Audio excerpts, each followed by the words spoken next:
Hey everyone, do you ever get immense sadness thinking about the fact that you're not a kid anymore?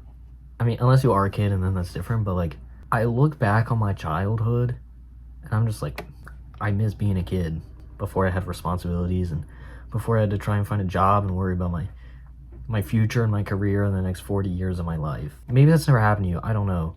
But that's been happening to me lately. And so I figured the best solution is to do the things I did when I was a kid. So I watched Harry Potter. We got a bunch to talk about today. So I invite you to sit back, relax, make some tea right now. I'm drinking herbal infusion because I'm sick. Also, hold up, this is not related to Harry Potter at all. Have you guys heard of Herbie the Love Bug? Because my roommate had never heard of him until like a month ago. I'm just like, how do you not know Herbie? Like, come on, he's the love bug. Anyway, on to the video, for real. Now, I want to address the elephant in the room, JK. I want to make this very clear, okay, before any of you click away or whatever. I do not agree with JK's political, moral, or ethical beliefs. I think she's full of baloney. I think she has her reasons and whatever. I just think she's a bit confused because her artwork directly contradicts everything she says. I'm not one for separating the art from the artist. I think that's stupid. I think people use that as an excuse to still support bad people. However, JK built her entire career on this idea of like, the strongest power in the world is love. And then since then, she spent her entire career basically saying like, sure, we can love some people. It's like, no, we love everyone. I just want to say this video is not about her, and it's not really about her art. It's about me, because I'm the one making it. So now that we got that out of the way, I want to get into the main part of this video, which is talking about my favorite Harry Potter movie, The Deathly Hallows Part 2. I mean, it's the best one. We'll get into all that. But I want to start by talking about why making a part 2 is so difficult. First reason is that inherently, these movies cannot stand on their own. When they're done perfect, they can. However, most of them don't. And anytime I watch Deathly Hallows Part 2, I always watch Part 1 before, because in my opinion, it's one long story rather than just like, oh, Part 1 and Part 2.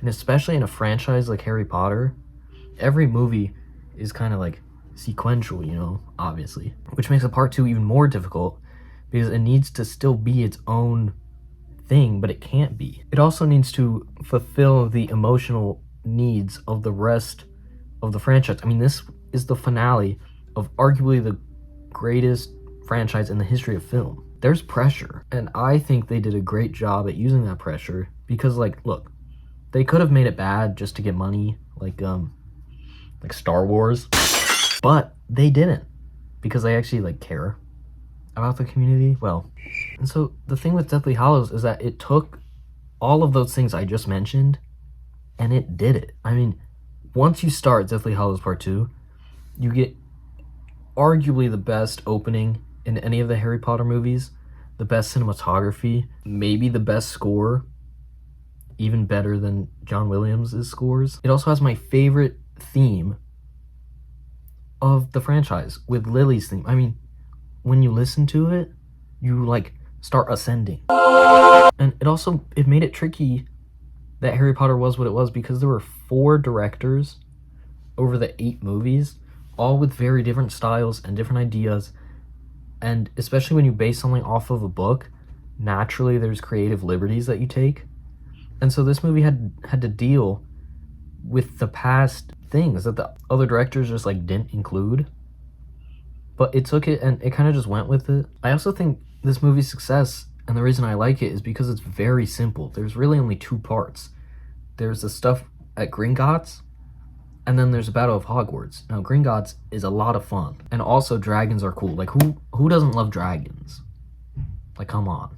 And then it seeps over into the Battle of Hogwarts so well that it kind of just feels like one long thing. But the Battle of Hogwarts, there's a lot of things that happen, but I personally don't find it confusing because I've seen it a bunch, but like still, it's a very simple movie. It also concludes so many different character arcs, and it does them in not too bad of a way. It's also honestly not disappointing. I don't know many people who like Harry Potter and don't like how it ended. I think it's very easy for big franchises to just go the money grab way, like, oh, like it doesn't matter what we put out because people will go watch it anyway. And Harry Potter just didn't do that, and it still made a lot of money. And people like how it turned out, and I think that's because of the support of the Harry Potter community, how strong it is. It's just the perfect end to the franchise, and the tagline was literally, "It ends." But when you would see that, you knew exactly what it was, whether you had seen the movies or not. Like, you just knew. And I don't really have much else to say about the movie, so I'm going to talk about me again and explain what exactly this movie, as the capstone of the franchise, means to me. When I think about little me and how I've grown into the person I become, especially when it comes to movies, there's 3 movies I think about. E.T., which is more like subtly in my heart, you know. Cars, which is, I think, the first movie I ever saw. It's the first one I remember seeing. And this, Harry Potter. Like, this movie is one of the reasons I like movies. It's one of the reasons I've seen so many movies. And it's one of the reasons I made this channel, was just so I could talk about my favorite thing, movies. And let's be honest, is Harry Potter really that good? No, not really. But I like it, so who cares? Right? It doesn't matter how good it is, because it makes me happy. It brings me joy. So, is it perfect? Are the stories that good? Are the characters that good? I don't know. Good is subjective in art. And to me, I say, yeah, sure. It also helps that I've probably seen every single one of these movies almost every year for at least a decade. Like, I'm always coming back, especially when it's like Christmas time and like Thanksgiving-ish. I'm just like, what do I want to do? Oh, I want to watch Harry Potter. Because why not? I already don't like winter, so I want to feel happy during winter. So I watch Harry Potter because it makes me happy. It's also because my dad introduced me to these movies, and my dad's awesome. So obviously, I'm gonna like them. And I'm excited for the day in the future when I have kids, and I can show them this, and I can explain, even though the creator is not really that great of a person, the art will make you better.